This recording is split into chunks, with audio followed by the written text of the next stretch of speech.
Bienvenue dans le chapitre 12 de notre formation. Dans ce chapitre, nous allons commencer une série de vidéos pour créer une application blog de A à Z. OK? Alors, nous commençons directement avec la première partie, l'initialisation et l'authentification. Alors, dans ce chapitre, qu'est-ce que nous allons faire? Parce que nous avons déjà appris les modèles, les relations, les requêtes, l'administration et les signaux avec Django. Donc, nous avons une idée générale de comment Django fonctionne. Il est temps de mettre tout ça ensemble afin de créer une application de A à Z. L'objectif de ces projets, qu'est-ce que vous allez faire avec ces blocs? Dans ces blocs, nous allons voir comment les utilisateurs peuvent s'inscrire et se connecter. Comment les utilisateurs qui sont connectés peuvent créer des articles sur les blogs. Comment les utilisateurs qui sont connectés peuvent modifier, supprimer leurs propres articles. Comment tout le monde, connecté ou non, peut lire les articles. Parce qu'un blog est destiné à tout le monde. Y compris les gens qui cherchent quelque chose en ligne, ils peuvent tomber sur notre blog et commencer à lire les articles, même s'ils ne sont pas connectés. Seuls les utilisateurs connectés, autres que les auteurs, peuvent commenter les articles. Chaque utilisateur aura une page de profil. Donc, ça, c'est ce que nous allons voir d'une manière générale dans notre application de blog. Alors, nous allons commencer par la base, de mettre en place un projet, gérer l'inscription, la connexion et les utilisateurs. Et nous allons avancer petit à petit jusqu'à la fin. Alors, directement, nous allons créer un projet Django que nous allons appeler mon blog projet. Donc, je vais aller dans mon VS Code que j'ai déjà ouvert ici. OK? Si vous n'avez pas VS Code comme ça, si par exemple il y a un autre code ici, il faut seulement venir ici et puis prendre un nouveau New Window. Ça va vous ouvrir un nouveau projet ici. D'accord? Moi, j'ai déjà ça ici. Alors, ce que je vais faire ici, je vais taper la commande qui me permet de créer un nouveau projet Django. Avant de créer un projet Django, je vais d'abord créer un dossier. Donc ici, nous avons bloc 1 et puis notre projet qui était là avant. Je vais créer un nouveau dossier ici que je vais appeler mon bloc projet. Ça, ce sera le dossier de notre projet. Je vais pouvoir ouvrir ces dossiers ici, mon bloc projet.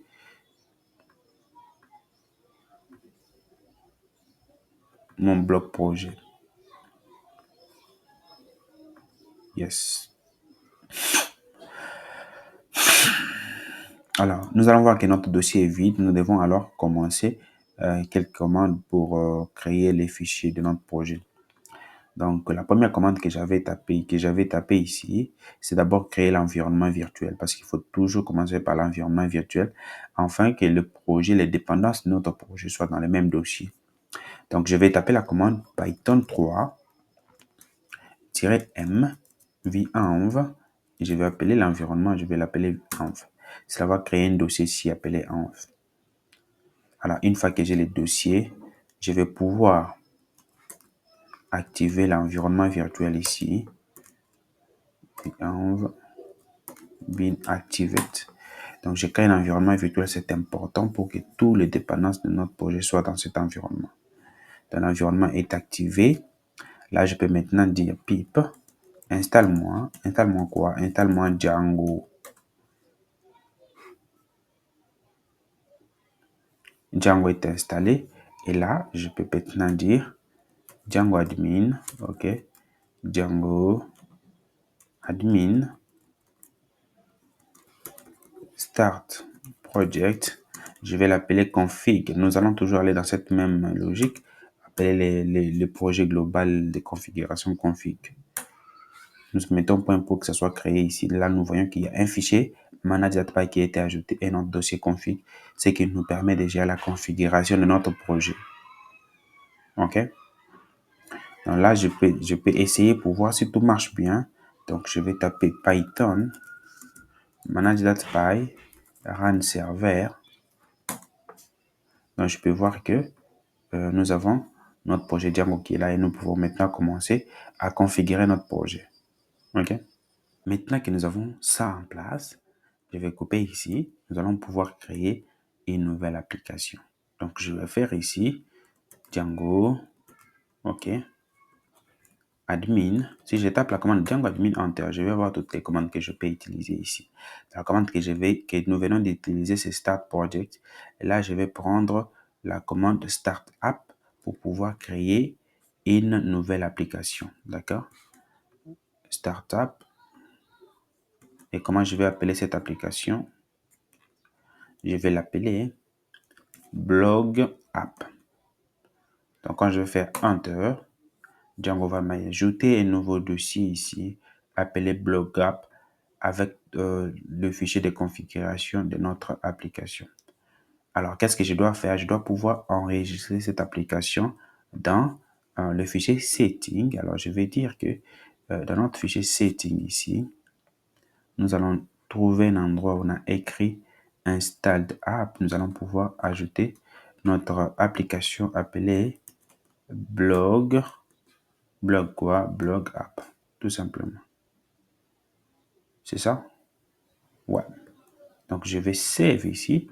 Lorsque je vais venir pour tester si tout va bien, je vais voir que tout va bien sans problème. Maintenant que nous avons ajouté notre application, je vais pouvoir créer la migration. Donc, je vais faire migrate. Donc, tout a été migrate. Je vais maintenant pouvoir créer un super user. Create super user pour pouvoir me connecter à ma page admin. Donc, je vais l'appeler admin.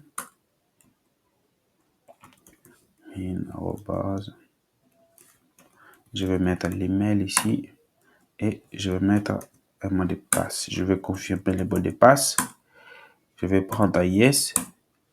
OK. L'admin a été créé avec succès. Donc, lorsque je vais relancer le programme, je vais voir que dans ma page ici, si je pars dans admin, je vais me connecter.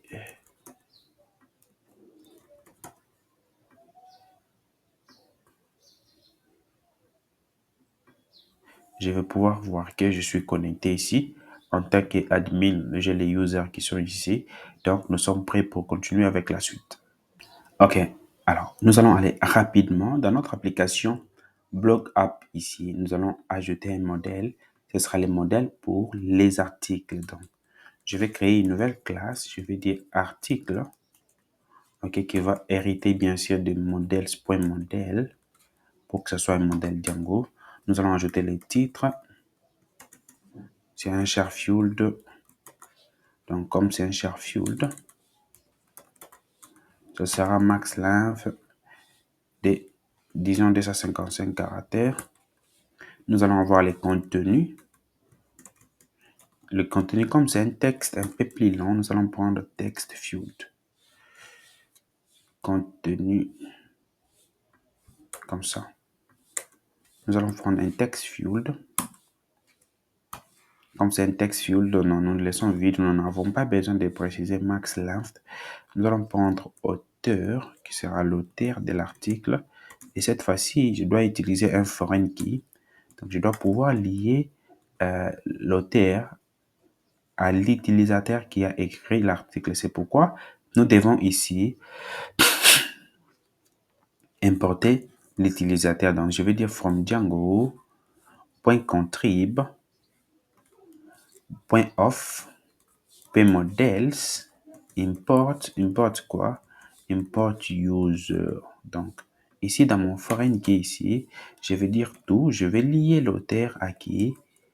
À l'utilisateur, donc au modèle user. Après ça, je vais préciser on delete. Je vais dire on delete. Qu'est-ce que nous allons faire? Nous allons faire models.protect. Nous ne voulons pas que les articles soient supprimés lorsque nous supprimons l'utilisateur. Donc, avant de supprimer l'utilisateur, il faudra supprimer tous ces articles. Alors, je vais aussi ajouter l'attribut related name pour dire qu'à partir des users, comment nous pouvons récupérer tout ce qu'il a écrit comme article. Alors, nous allons dire article écrit Donc, à partir des users, nous pouvons récupérer ces articles. Une fois que je fais ça, je vais dire date underscore création. Ce sera la date à laquelle l'article a été créé. Donc, je vais faire modèle.dataFuel, dateTimeFuel pour qu'on récupère l'heure et la date. Et je vais ajouter auto now add à true. OK. À part ça, je veux aussi ajouter date mise à jour, date mise à jour, pour qu'on puisse récupérer la date à laquelle l'article a été modifié. Donc, je vais prendre aussi dateTimeFuel et cette fois-ci, je vais ajouter auto now à true. Auto now à true va permettre de récupérer la modification. Auto now add va récupérer la date à laquelle on a créé. C'est pourquoi il y a add à la fin. Ici, il n'y a pas add. Donc, chaque fois que nous allons modifier, la date ici sera mise à jour automatiquement. Donc, je vais aussi ajouter, n'est-ce pas, la présentation pour que ça soit un peu plus joli lorsqu'on l'affiche quelque part. Donc, je vais prendre self. À la présentation, je vais seulement retourner les titres de l'article, tout simplement. Et c'est tout. Nous avons ici notre modèle article qui a les titres, le contenu, l'auteur, la date de la création, date de mise à jour. Et nous pensons que ça, c'est génial. Donc, l'utilisateur, ce sera le user qui va plus tard créer un compte. Et s'il crée un compte et qu'il écrit un article, on va pouvoir voir que c'est lui qui a écrit l'article. D'accord? Alors, je ne vais pas me limiter ici. Je vais directement, normalement, je dois directement créer la migration pour voir que, permettre à Django de prendre en charge ce que je fais. Donc, je vais couper ici. Je vais dire Python manage.py make migration. Vu que nous venons de créer un nouveau modèle, il faut que nous appelons la commande make migration pour que Django puisse nous créer la migration. Django dit non, la migration a été créée. Maintenant, nous devons dire à Django d'appliquer cette migration. Donc, nous allons dire migrate. Là, nous voyons que la migration a été créée avec ceci. Une fois que c'est fait, nous devons aussi faire en sorte que l'article ici s'affiche sur la page admin. OK? Donc, je vais revenir ici. Je vais pouvoir d'abord importer, je vais dire from mon application blog, le fichier modèle, importe-moi la classe article. Importe-moi la classe article. Une fois que j'ai la classe article, je vais pouvoir venir ici, je vais créer une nouvelle classe. Je vais l'appeler article admin, okay, qui va bien sûr hériter dans des admin.modèle admin, n'est-ce pas? Et puis, je vais dire liste des colonnes qui seront affichées. Ça sera bien sûr le titre et l'auteur et la date de création. Tous ces champs que j'indique ici sont les champs qui sont ici dans mon modèle Django. J'ai le titre, j'ai l'auteur et puis j'ai la date de création. Je dois juste m'assurer que c'est la même chose pour que ça ne puisse pas provoquer des erreurs. Là, ce sont les listes et puis je peux aussi ajouter les filtres ici pour me permettre de filtrer. Alors, dans mon admin là-bas, je vais filtrer par, disons, date de création. Par date de création. Comme c'est un élément que j'ajoute, je dois toujours ajouter virgule, vu que ça, c'est un tuple. Si je n'ajoute pas le virgule, ça va causer une erreur. OK. Et puis, je vais aussi ajouter un share field pour me permettre de chercher quelque chose, peut-être dans le titre ou bien dans le contenu. Dans le contenu de notre article. Là, c'est bon. Une fois que c'est fini, je peux venir ici, je vais dire admin.site.register. Register quoi? Register article avec article admin, tout simplement. Une fois que je fais ça, si je viens relancer mon programme ici, je vais avoir une erreur. Qu'est-ce qu'il nous dit ici? Block admin default list display refer to author which is not callable. Ok, je mal écrit auteur, c'est auteur avec U comme ça, c'est auteur comme ça. Voilà, là, je vois que l'erreur a disparu. Donc, ça doit être vraiment la même chose que ce qui est ici. Sinon, il y a une erreur qui est créée par Django. Donc là, je reviens, je vais actualiser ma page admin. Je vais voir maintenant que j'ai l'appli admin avec les articles ici, ce qui va me permettre de venir ici et puis ajouter un article facilement. L'IA.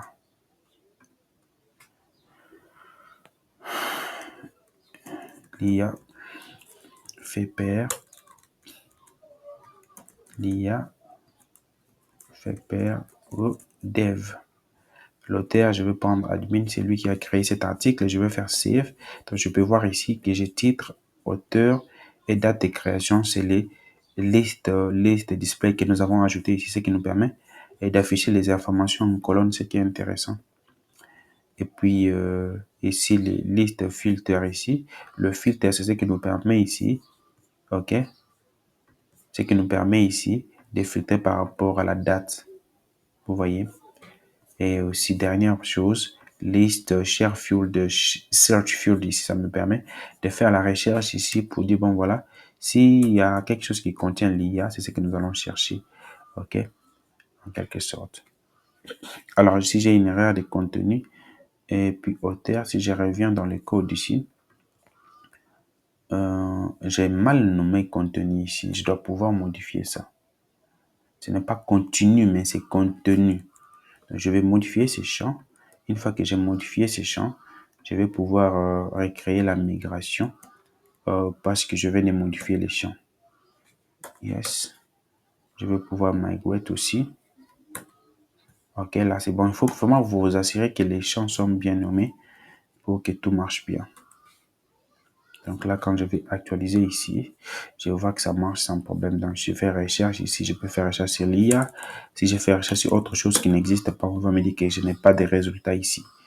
Donc, ça, c'était pour mettre en place les modèles articles, ce qui nous permet d'ajouter un article, un contenu, et puis choisir l'auteur. La date est ajoutée et gérée automatiquement. D'accord? OK. Étape 1, nous avons créé le projet Django. Étape 2, nous avons créé notre modèle. Maintenant, l'étape 3, nous allons faire la configuration des URL de notre application. Donc, je vais aller dans le fichier config. OK. Je vais trouver le fichier urls.py. Et dans ce fichier ici, qu'est-ce que je vais pouvoir faire? Je vais ajouter un nouveau path pour dire à Django, parce qu'actuellement, regardez, actuellement, lorsque nous sommes sur la page d'accueil de notre application, nous voyons la page par défaut de Django. Ce que nous ne voulons pas. Ce que nous voulons, c'est commencer à afficher notre site, n'est-ce pas? S'il y a un contenu de notre site, tomber peut-être sur la page d'accueil. Alors, ce que nous devons faire, c'est commencer par l'étape 3, ajouter, configurer les URL. Et dans l'étape 4, nous allons voir comment créer nos fichiers templates, les HTML, qui vont pouvoir s'afficher à la page d'accueil. Donc, je vais directement dans le fichier URL ici, ajouter un path, c'est juste un lien avec une URL vers notre application. Nous allons dire, lorsque nous sommes sur la page d'accueil, donc lorsque l'utilisateur n'a encore rien tapé, vous voulez que vous Django affiche la page ici par défaut, que cela nous amène vers dans notre application. Et dans notre application, nous allons décider quelle page nous allons pouvoir ajouter. Donc, je vais faire include. Comme include ici n'existe pas, donc je vais pouvoir l'importer. Donc, forme Django.url import path, import aussi include, tout simplement. Et je vais prendre en parenthèse, je vais dire, je vais mettre le nom de mon application. Mon application s'appelle Blog App. Donc, je vais dire Blog App.urls, tout simplement. OK? Une fois que je vais sauvegarder ici, si je vois ma page de la console, je vais voir que j'ai une erreur. OK? On me dit que bon, vous avez dit qu'on puisse aller dans l'application Blog et trouver un fichier IRL. Mais apparemment, il n'y a pas un fichier IRL dans Blog ici. OK? Comme il n'y a pas encore un fichier IRL, nous allons pouvoir créer ce fichier-là. IRLs.py. Parce que lorsque vous créez votre application, ces fichiers, ce n'est pas créé. C'est pas comme lorsque vous créez les projets, le fichier est ajouté automatiquement. Dans l'application, vous devez vous-même ajouter ces fichiers. Et à l'intérieur ici, qu'est-ce que je vais faire? Je vais pouvoir ici importer path dans Django. Donc, je vais dire from Django.urls import quoi? Import path. Donc, ici, je vais dire quoi? Je vais dire IRL patterns est égal à une liste vide. Nous allons remplir cette liste ici après. Donc, je vais sauvegarder. Et quand je vais couper mon serveur de développement et relancer de nouveau, je vois que maintenant, je n'ai plus d'erreur, tout marche bien. Et si je passe la page d'accueil ici que j'actualise, je vois que je suis toujours sur cette page ici. Nous allons revenir sur ça. Alors, il est conseillé pour des raisons, des bonnes pratiques, d'ajouter ici app name, ok, est égal à le nom de votre application. Et c'est pour des questions de bonnes pratiques. Alors, maintenant que nous avons fait ça, nous devons créer les templates et les views pour pouvoir rediriger l'utilisateur à la page souhaitée. Si l'utilisateur veut aller sur la page d'accueil, on va lui rediriger sur la page d'accueil. S'il fait aller sur la page de connexion, on lui redirige sur la page de connexion.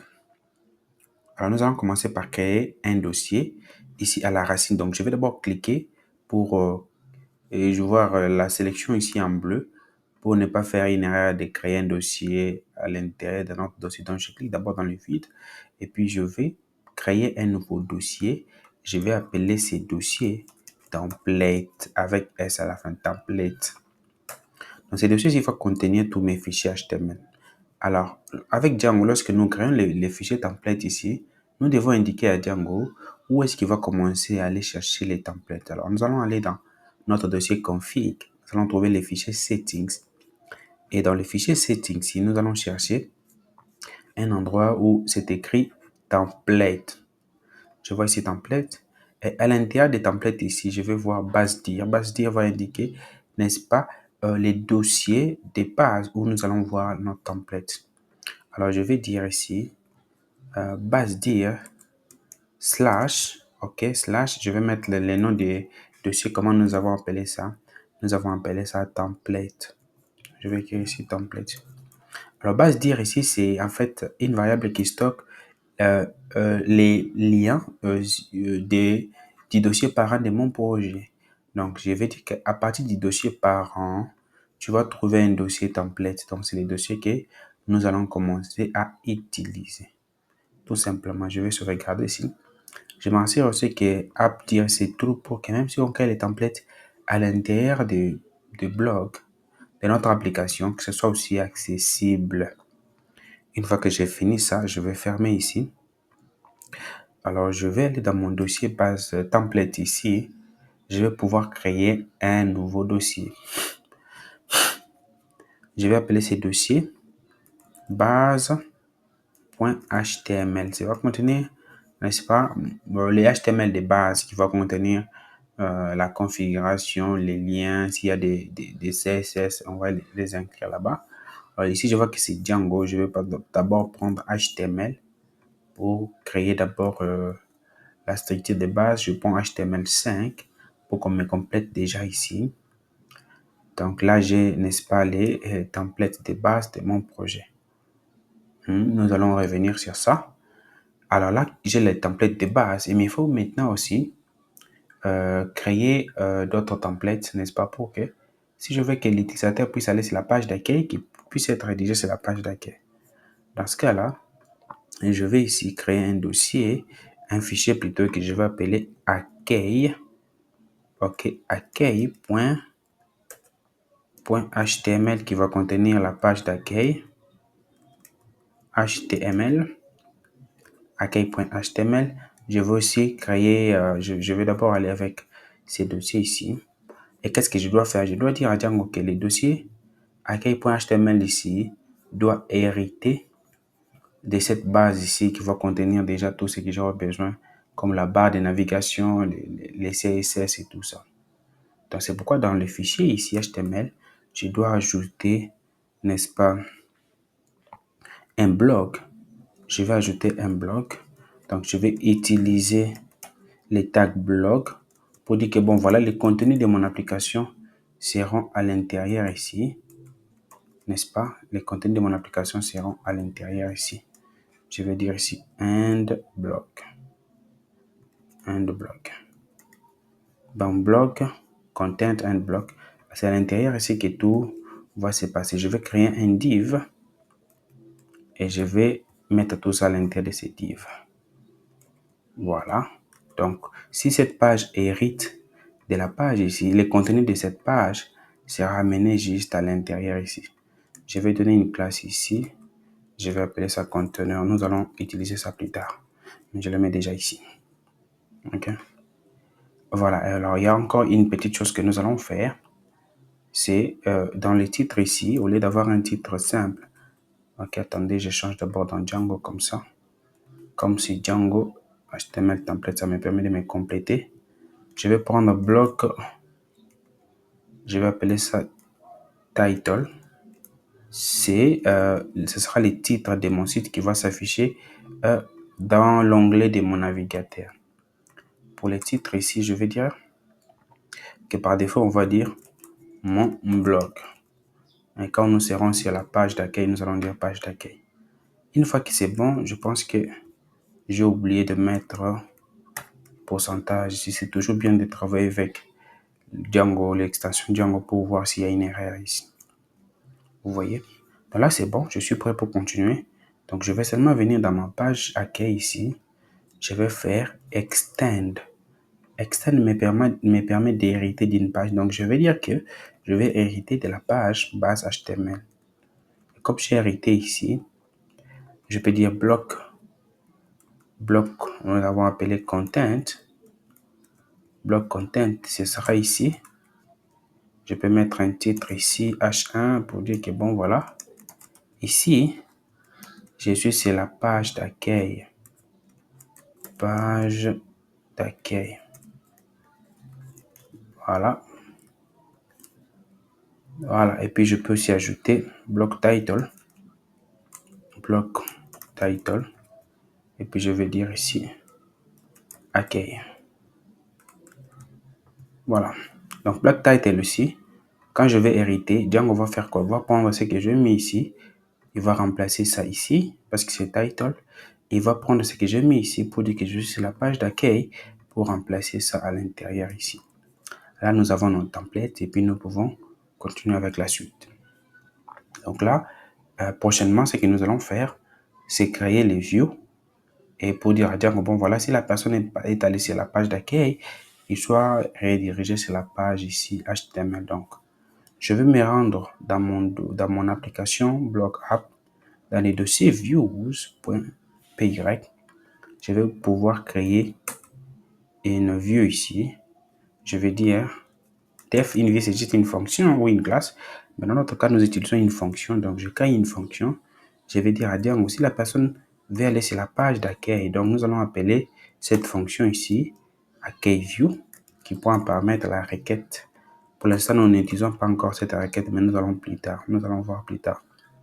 Et dans Django, je vais dire, vous voyez, Django a déjà importé pour moi render. Si ce n'est pas encore fait, il faut importer ça.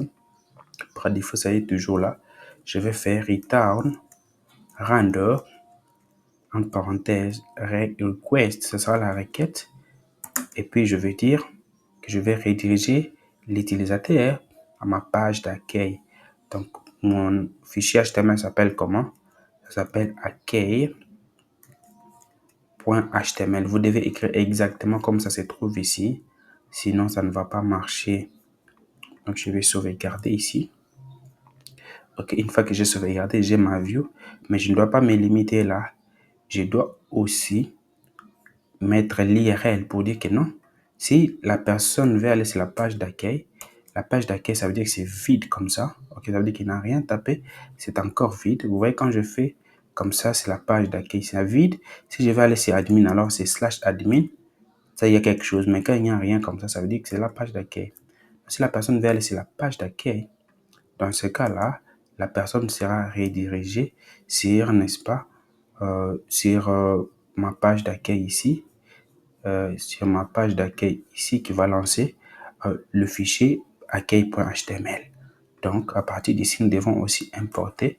Nous allons dire from blog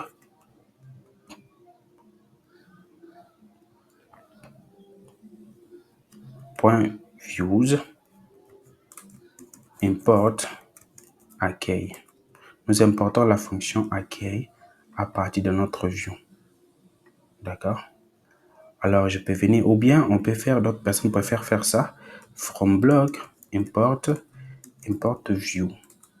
Comme ça, on importe les fichiers view. Là, on peut maintenant dire views page d'accueil. Tout simplement. Si on a encore d'autres pages, on va les appeler. Là, je vais faire save comme ça. Quand je vais actualiser ma page ici, je vais voir qu'on va m'afficher page d'accueil parce que là, nous sommes sur la page d'accueil. Lorsque nous tapons comme ça, c'est la page d'accueil. Django va venir dans ces fichiers IRL ici, va dire, bon voilà, on a dit qu'ici, juste la page d'accueil, que je puisse utiliser la fonction accueil. Quand Django regarde la fonction accueil, il voit que la fonction accueil doit retourner la page HTML. La page HTML qui se trouve dans les dossiers templates. Django va lancer cette page. Cette page ici hérite de la page HTML. Donc, il va prendre les informations que nous avons mis ici. Il va amener ça ici pour remplacer. C'est pourquoi nous avons cette page HTML que nous voyons ici.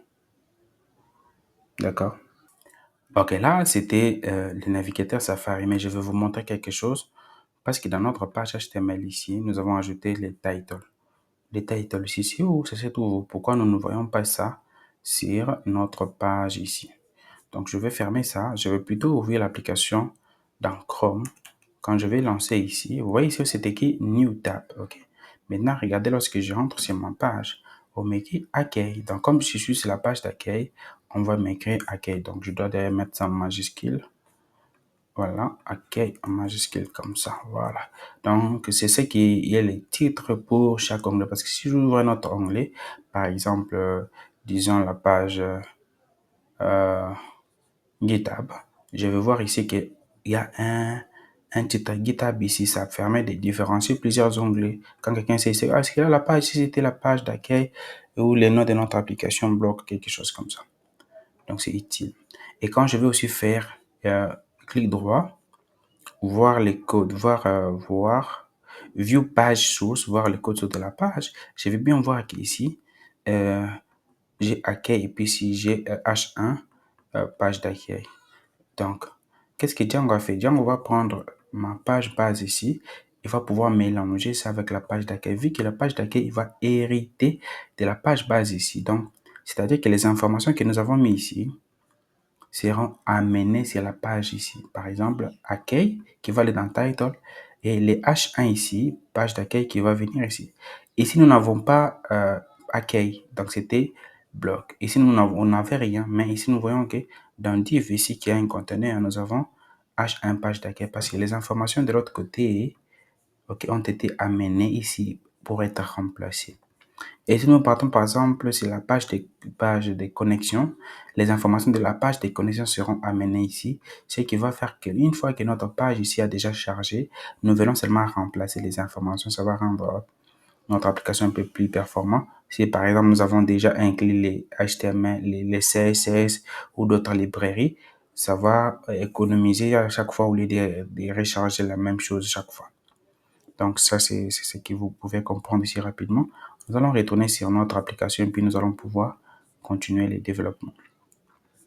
Alors, vous voyez déjà que c'est la page ici, il n'y a pas vraiment, ce n'est pas encore trop joli. Vous voyez, il n'y a que page d'accueil, mais on doit peut-être avoir à la barre de navigation avec les noms de l'application, puis un peu des liens via la page des connexions, création des comptes, comme sur la plupart des sites web. Là, nous allons le faire directement sur le fichier base.html. Et la base HTML ici, nous allons pouvoir ajouter, donc pour ajouter des fichiers HTML rapidement, je vais switcher via le HTML, d'accord? Nous allons pouvoir ajouter les tags nav pour pouvoir faire la navigation, n'est-ce pas? Pour pouvoir faire la navigation. Et dans nav ici, nous allons dire, bon voilà, il y a les liens A, n'est-ce pas? Je peux faire A, il y a combien de A? Alpha 3 par exemple. J'ai 3A. Voilà, et puis je vais prendre ça comme ça. Ok, voilà. Je vais prendre 3 liens comme ça.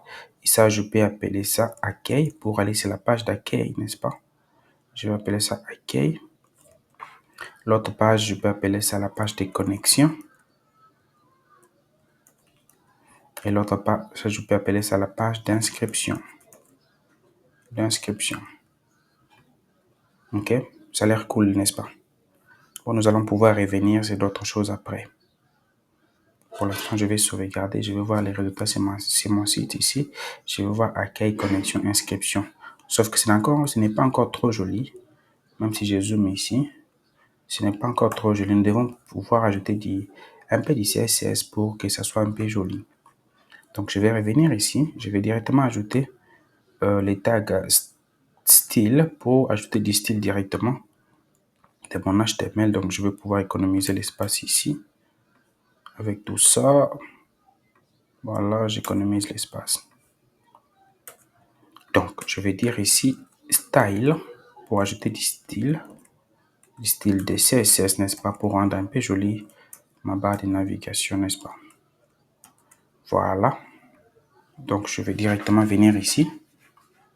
Je vais dire pour le body, ça sera font family, sans serif. OK. Pour le margin, ça sera égal à 20 pixels. Background color, ce sera le F4, F4, F4. Et puis pour la couleur, ce sera cette couleur ici. Donc je vais prendre nav pour la navigation. Background color, ce sera les 333.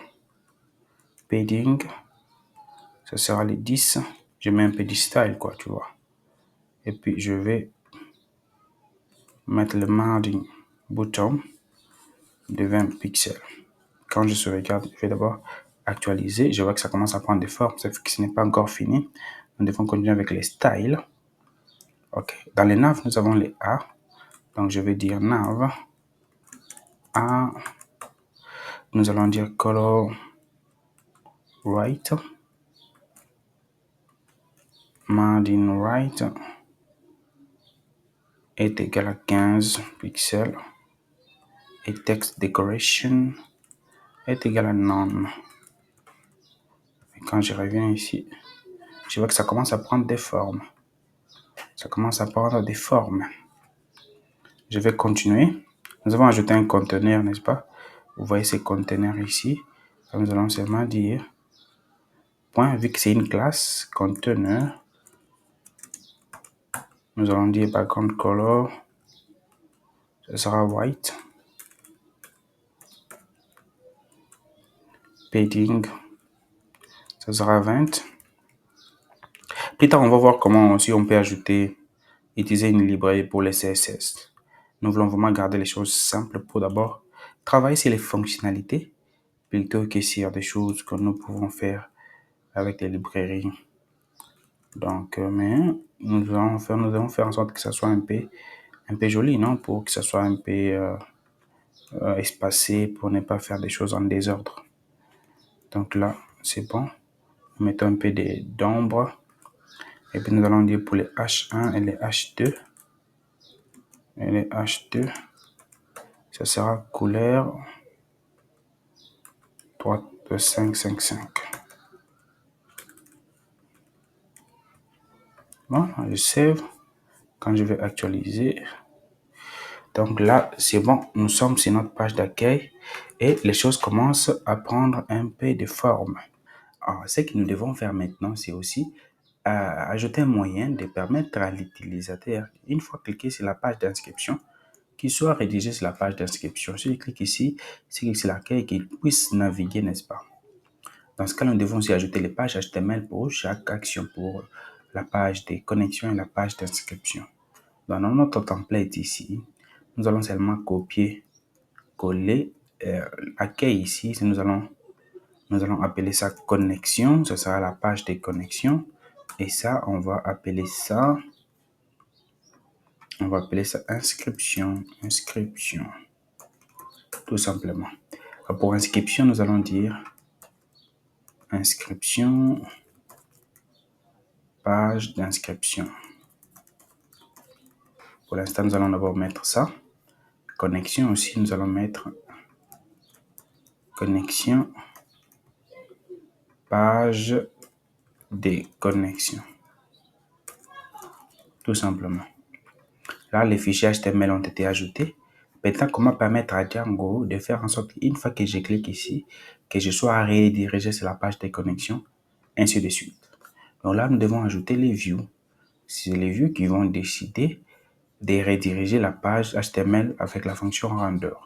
Donc nous allons, comme nous l'avons fait avec accueil view, nous allons aussi créer l'autre. Nous pouvons appeler connexion view qui prend requête, qui redirige render requête. Et puis quelle est la page que nous allons retourner pour la connexion? Ça sera connexion.html. Alors, assurez-vous que vous avez bien écrit connexion, comme ça se trouve ici. S'il y a une erreur dans ces noms ici, vous allez avoir une erreur de type template not found. Alors, je vais copier-coller ça pour aussi faire la même chose pour inscription.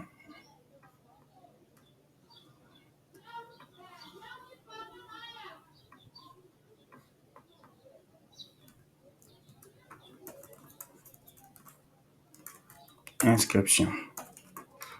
Donc, je vais sauvegarder. Jusque-là, c'est bon. Nous avons des views qui vont ramener via les pages HTML. Nous devons aussi ajouter les views pour permettre à Django quand est-ce que nous allons laisser la page d'accueil. Donc, nous allons dire ici, déjà, il faut que nous ajoutons les noms pour que chaque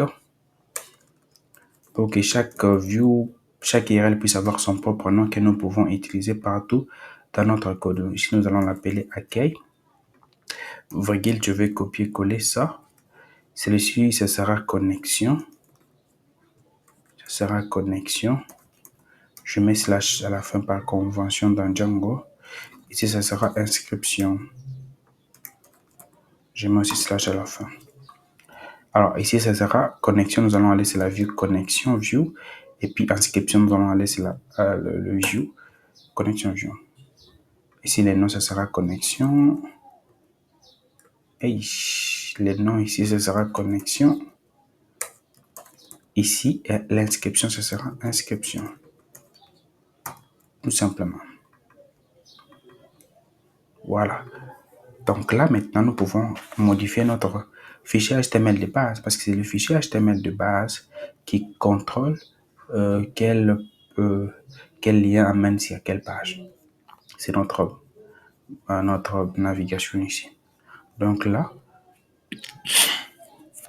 je vais pouvoir dire ici, si nous sommes sur la page, la page d'accueil comme ça, là, ce sera la page d'accueil. Nous allons être rédigés sur la page d'accueil. Comment je vais dire ça? Donc, je vais ajouter un tag ici, dans href ici. Je vais switcher dans Django pour que je puisse être complété. Je vais utiliser les tags URL.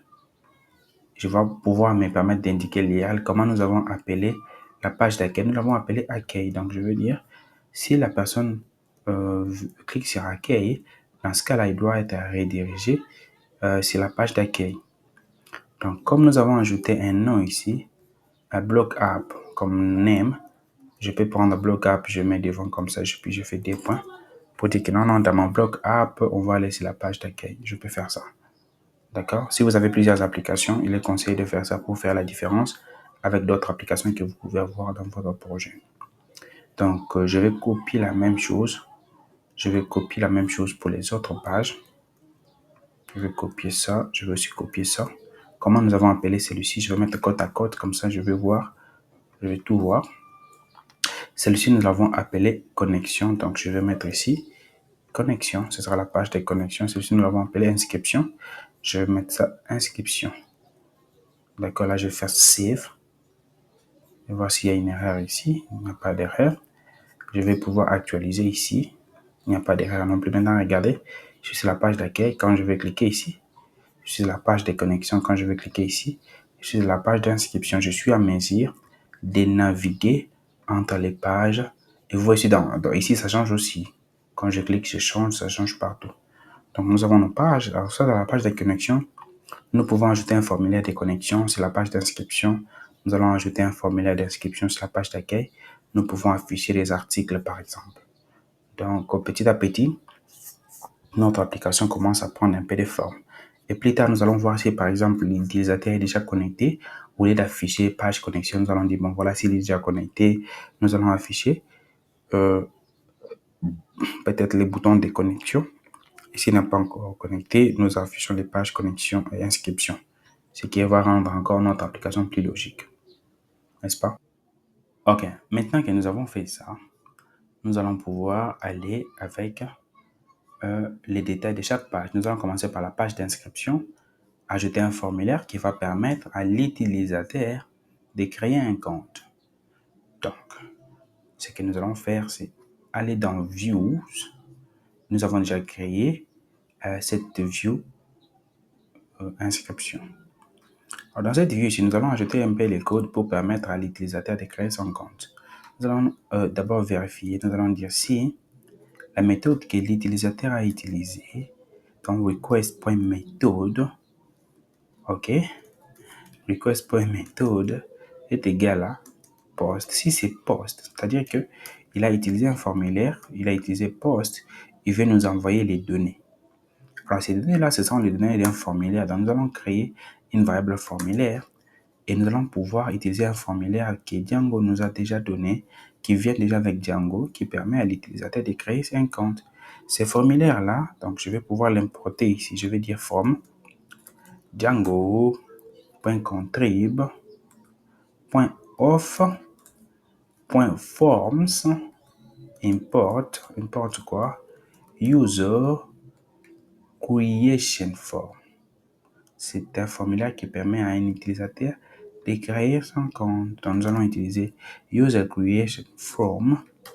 Alors, nous allons dire, cela va prendre les données que l'utilisateur nous a envoyées et c'est ce qui sera utilisé dans ces formulaires. Donc, l'utilisateur nous envoie les données et nous utilisons ces données-là pour pouvoir, n'est-ce pas, créer un compte de l'utilisateur. Nous allons vérifier est-ce que les données que l'utilisateur nous a envoyées sont valides. Donc, nous allons faire form.isValid. OK. Is valide. C'est cette fonction ici. S'il a, par exemple, bien inséré toutes les informations, nous allons dire que OK, c'est valide. Alors, nous allons dire user est égal à form.save. C'est bon. Une fois que c'est bon, l'utilisateur sera sauvegardé. Alors, nous pouvons dire login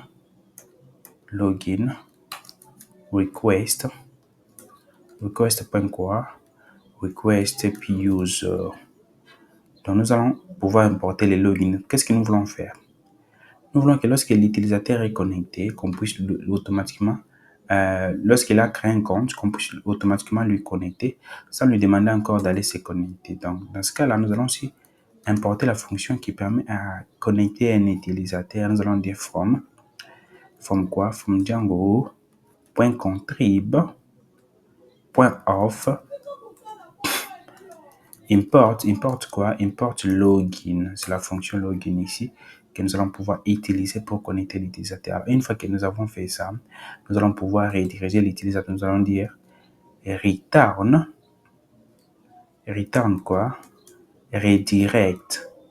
Alors, redirect, ici, quelqu'un faut me demander, mais redirect vient d'où? Redirect, c'est une fonction que nous allons pouvoir importer aussi qui permet de rediriger un utilisateur. Cette fonction vient de Django.shortcut. Donc, après render, nous allons aussi importer redirect. Donc, ici, je vais dire, vous voyez, redirect, maintenant, c'est bon. Entre parenthèses, nous allons rediriger l'utilisateur où? Dans notre application blog, si je viens ici dans blog, je vais voir le fichier IRL. Nous avons un appname ici, blog, que je vais toujours prendre. Je vais faire, nous allons rédiger l'utilisateur vers bloc des points et je vais pouvoir indiquer, nous allons rédiger sur quelle URL. Ça sera sur la page d'accueil. Une fois qu'il est connecté, on va pouvoir lui rédiger sur la page d'accueil, tout simplement.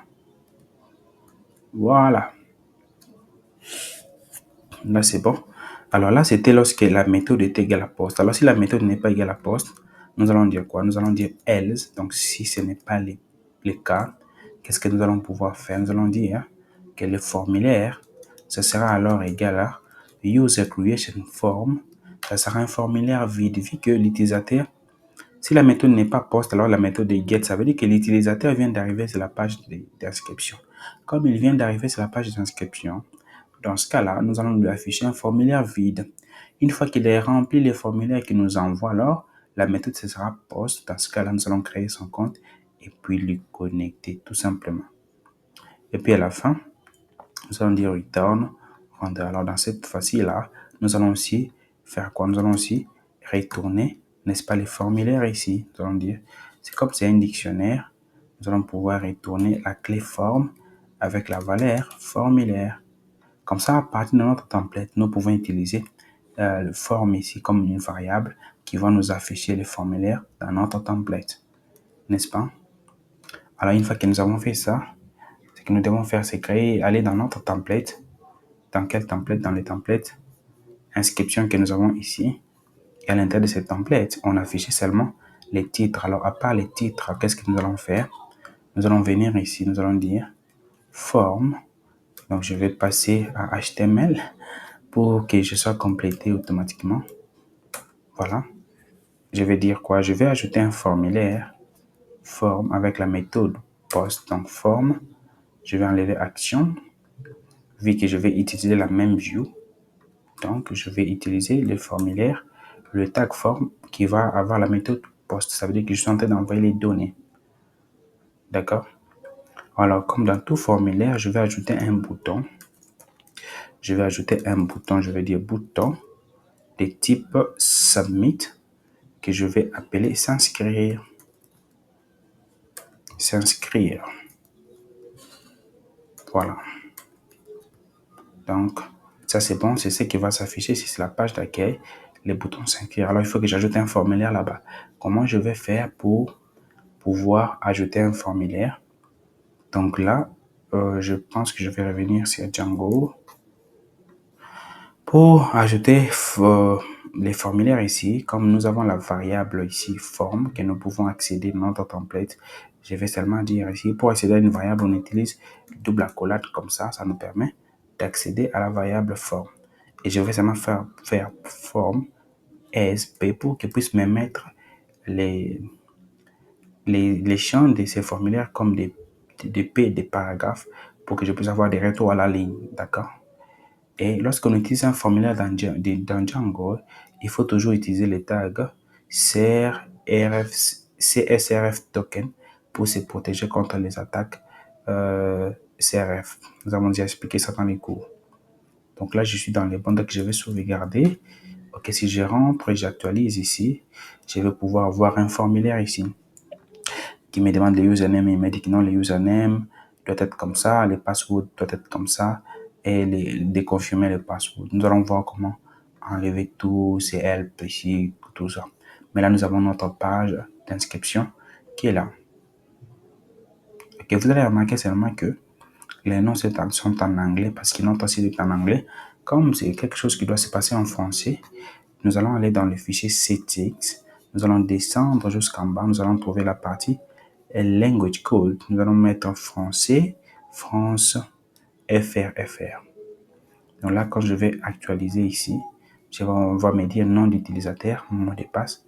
Confirmez votre mot de passe. Et puis, le mot de passe ne doit pas trop ressembler aux informations personnelles, doit contenir au minimum 8 caractères, oui, tout ça. Nous allons voir comment enlever tout ça. Mais déjà là, nous avons notre page d'inscription qui est là, tout beau, tout joli. Ni beau, ni joli, ni bien, ni mal. Mais ça y est là. Donc là, c'est bon, nous sommes dans une bonne voie. Alors, qu'est-ce que nous devons faire? Alors, nous devons maintenant tester, n'est-ce pas, pour voir est-ce que ça marche ou ça ne marche pas. Alors, avant de tester, parce que là, si la personne est connectée, je ne saurais pas si la personne est connectée ou non. Nous allons laisser la page d'accueil ici. Nous allons dire si la personne est connectée, qu'on puisse lui dire, bon, voilà, monsieur, vous êtes déjà connecté. Si la personne n'est pas encore connectée, qu'on lui dise, bon, voilà, vous pouvez vous connecter. Donc, je vais pouvoir modifier la page ici la page d'accueil. Donc, après les H1, je vais dire ici, voilà, je vais ajouter même H3, n'est-ce pas? H3. Donc là, je suis dans Django. Je vais aller dans HTML. Voilà, je ne sais pas s'il y a une commande pour aller vite, pour switcher là. Je vais dire bienvenue sur mon super blog. OK? Bienvenue sur mon super blog. Là, c'est bon. Et je vais ajouter un paragraphe ici qui va dire c'est la page d'accueil. Point. Bientôt. Excusez-moi pour les accents. Vous verrez les articles ici. Comme ça, on a quand même quelques tests ici. Donc, qu'est-ce que j'ai fait? J'ai mis les paragraphes avant les titres, ce qui n'est pas intéressant. Voilà. Quand je vais actualiser, c'est bon. Page d'accueil, bienvenue sur la page d'accueil. Ceci, c'est la page d'accueil. Vous verrez bientôt les articles. Et je vais pouvoir, ce qui m'intéresse ici, c'est mettre une condition ici. Je vais dire, donc là, il faut que je rentre dans Django. Django. Je vais dire if quoi? If user point is authenticated. Si l'utilisateur est connecté, dans ce cas-là, qu'est-ce qu'on va lui dire? On va lui dire, je vais expliquer tout ça. On va dire à l'utilisateur qui est connecté ceci. On va pouvoir lui dire ici, vous, excusez-moi pour les accents, vous êtes connecté en tant que user.username. Mais si ce n'est pas le cas, alors nous allons entrer dans else. Nous allons entrer dans else, n'est-ce pas? Nous allons entrer dans else. Si ce n'est pas le cas, nous allons entrer dans else. Nous allons dire quoi? Nous pouvons dire veuillez vous connecter.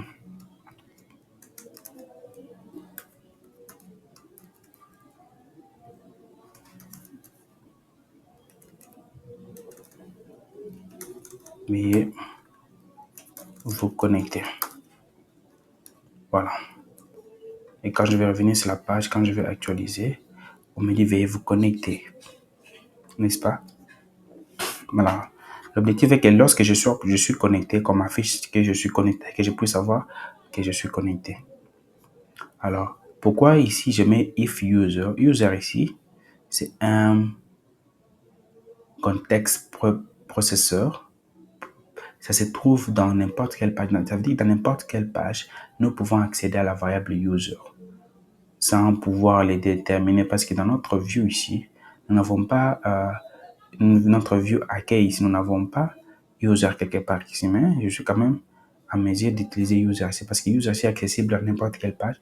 Ça me permet de voir l'état de l'utilisateur. Est-ce que l'utilisateur qui est sur notre site est connecté ou est-ce qu'il n'est pas connecté? S'il est connecté, je suis en mesure de récupérer ces informations comme son nom, son email, et ainsi de suite. D'accord? Une fois que nous avons ça, nous pouvons venir sur notre page d'inscription pour essayer de créer un compte. Nom d'utilisateur, je vais l'appeler Gédéon. Mot de passe, je vais pouvoir choisir un mot de passe.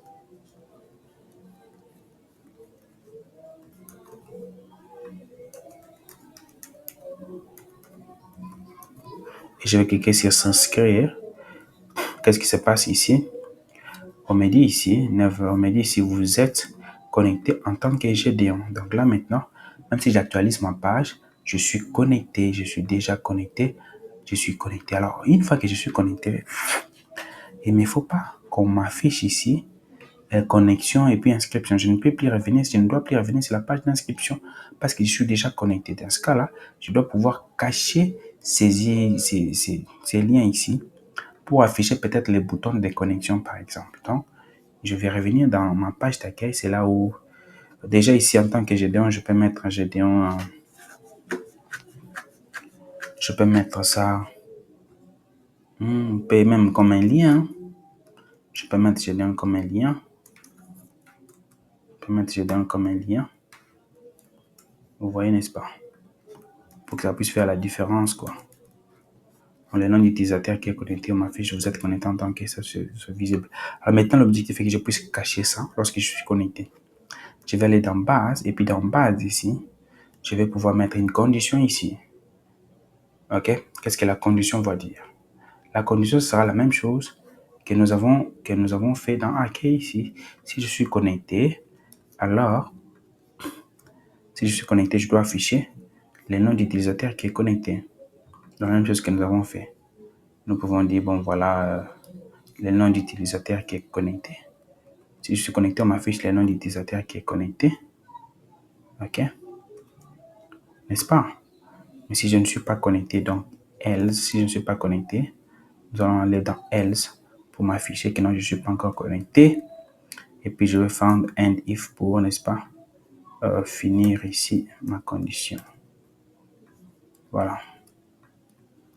End if. Voilà. Donc, qu'est-ce que ça veut dire ici? Tout simplement, si je suis connecté, qu'on ne puisse pas m'afficher connexion parce que je suis déjà connecté.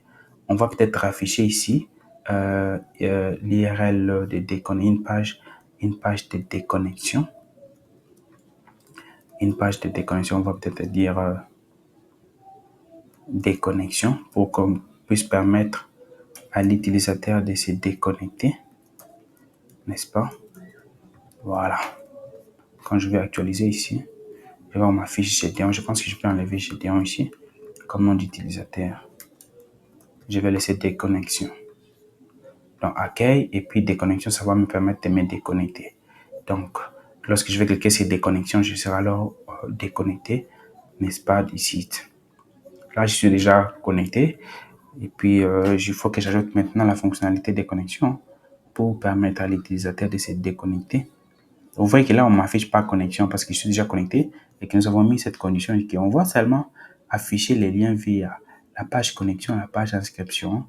Une fois, si seulement je ne suis pas encore connecté, mais une fois que je suis déjà connecté, alors ce n'est pas utile qu'on m'affiche encore la même chose. Alors, comment faire pour ajouter la view des connexions? Nous allons aller rapidement sur notre view. Comme nous avons la view inscription, nous allons aussi ajouter rapidement une view ici. Ce sera la view des connexions. Donc, je vais prendre, qu'est-ce que je vais prendre? Je vais prendre rapidement, je vais prendre ça. Nous allons voir ça rapidement. Je vais appeler ça déconnexion. Donc, déconnexion view. Quelque point sur la requête. Alors, pour ne pas me troubler ici, je vais seulement utiliser, l'IRL, n'est-ce pas? Je vais pouvoir utiliser la méthode parce que normalement, avec la déconnexion, il faut faire un formulaire, mais je ne vais pas aller avec un formulaire ici. Je vais seulement dire, je dois appeler la méthode, la fonction logout. Alors, la fonction logout, comme login, je dois aussi l'importer, donc je vais dire ici logout. La fonction se trouve dans off, donc Django.contrib.off, login et puis logout. Ça veut dire que si la personne a appelé cette view ici, alors on doit pouvoir faire quoi? On doit pouvoir déconnecter. Une fois qu'on a déconnecté l'utilisateur, on doit pouvoir rediriger cet utilisateur via une page. Je vais rediriger cet utilisateur ici. C'est quelle page? Donc je vais dire return, au lieu de render, je vais faire redirect. Je vais lui retourner sur quelle page. Je vais prendre l'exemple des redirects que je fais ici. Blog.accueil. Nous allons peut-être les retourner sur la page d'accueil, n'est-ce pas? Nous allons les retourner sur la page d'accueil. Donc, s'il est déconnecté, on le redirige directement sur la page d'accueil, tout simplement. Alors, là, j'ai essayé de simplifier comme ça. Si seulement l'utilisateur essaie de cliquer là-bas, il sera déconnecté. Alors, comme nous avons créé la view, nous devons aussi créer l'IRL. Pas cette IRL ici. Nous avons créé l'IRL, donc l'IRL de notre blog. Nous allons aussi ajouter comme des connexions. Nous allons ajouter des connexions.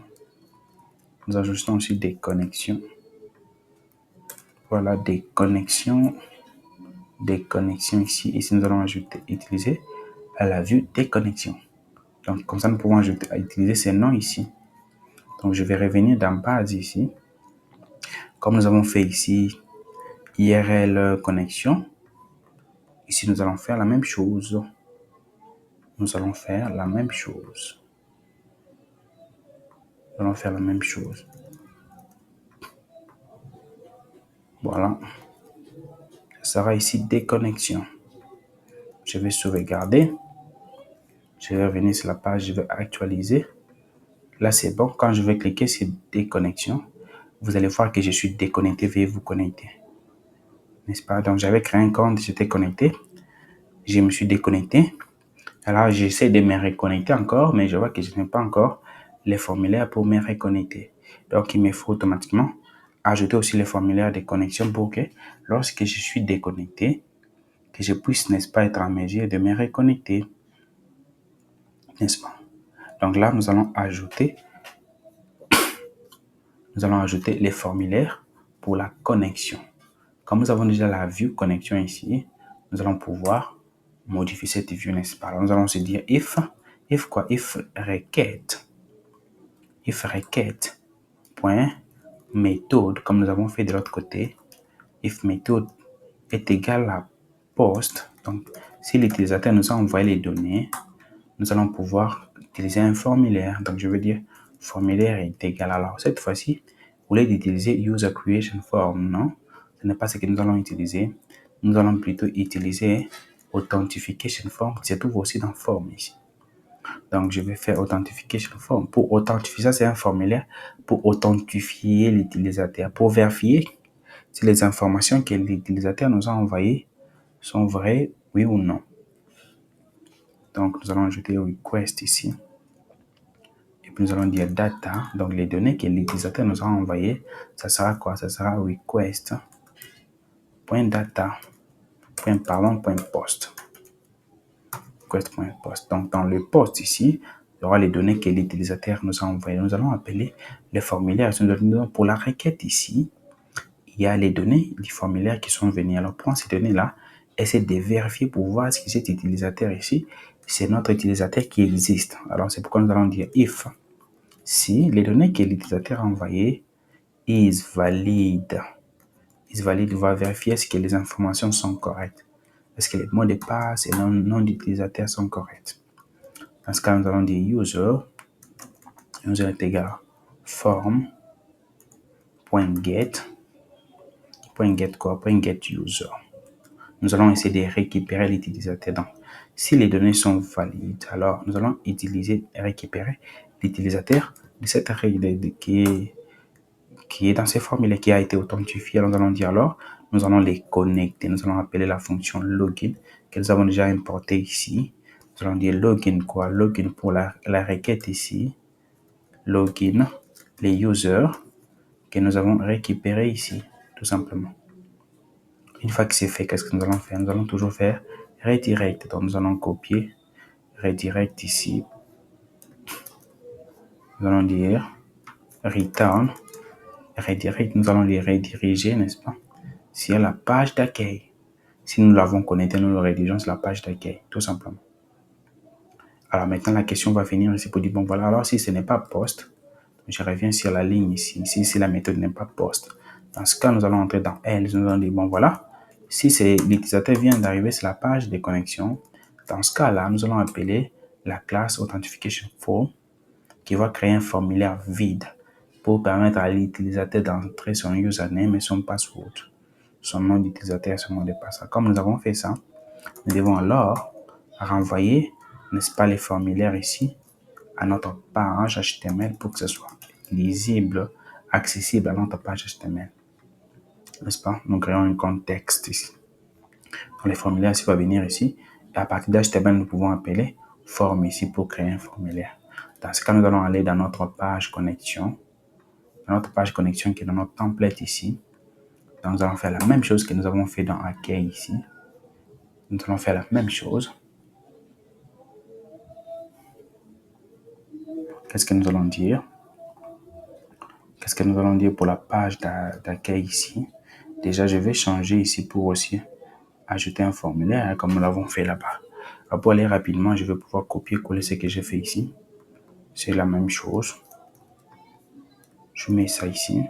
Méthode post, puis CRF token, formulaire SP. Sauf qu'ici, je vais dire, au lieu de s'inscrire, je vais dire c'est connecté. C'est connecté tout simplement. Et le reste, la même chose. Donc là maintenant, quand je vais actualiser sur la page des connexions, ici, je vais pouvoir avoir un formulaire nom d'utilisateur et mot de passe qui va me permettre de vérifier. Si je mets n'importe quoi, par exemple, comme ça, quand je vais faire se connecter, on va me dire, bon voilà, saisissez un nom d'utilisateur ou mot de passe valide. Et remarquez que chacun de ces champs est sensible à la case. Donc là, il me donne des codes. Là, nous sommes en train de faire la vérification. Non, non, nous voulons nous connecter, mais les informations que nous avons insérées ici ne sont pas correctes. Alors, ici, on a créé un nouveau compte. Cette fois-ci, nous allons dire, bon, voilà, le compte, c'est Alliance. Le nom d'utilisateur Alliance. Alliance, il va choisir un mot de passe.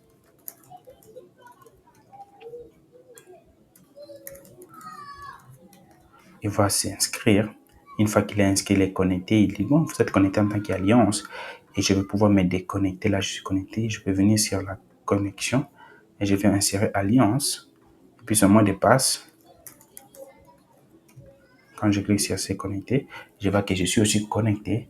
Donc, nous avons créé un système de connexion, de déconnexion, de création de comptes simple pour mettre en place ces systèmes ici, pour permettre plus tard aux utilisateurs qui sont peut-être déjà connectés de créer, n'est-ce pas, de créer des articles, de publier des articles ou de commenter. Quand ils commentent, on sait que non, c'est telle personne, c'est Alliance qui a commenté. S'ils créent un article, on sait que non, c'est Alliance qui a créé l'article. Donc, si nous commençons à avoir un système complet, ça, c'était la première partie de notre projet.